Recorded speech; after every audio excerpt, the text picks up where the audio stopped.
On a more positive note, the Park Geun-hye administration has set up a presidential youth committee that will focus on creating high-quality jobs for young people.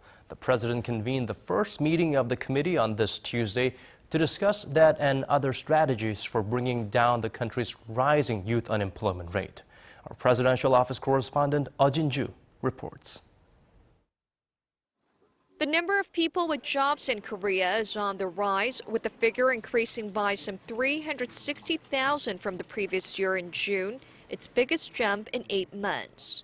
Looking at that figure alone, it might seem the labor market is on its way to a full recovery, but that's not the case.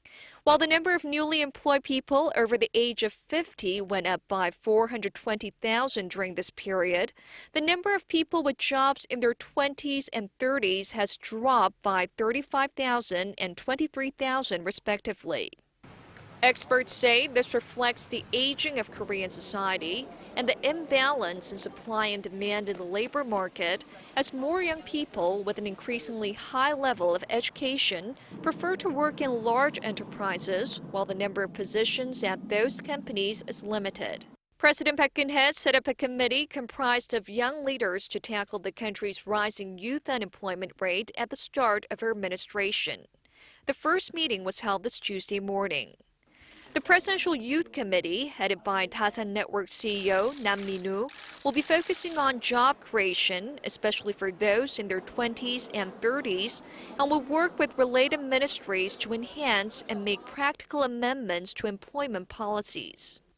During the meeting, President Park once again emphasized the importance of creating a business ecosystem in which young people will be evaluated based on their capabilities, not just their educational background.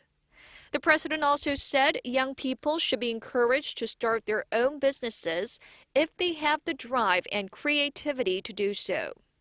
The committee vowed to set up a communication system for young people both on and offline and to establish mentoring programs. Eoh Jin-joo, Arirang News.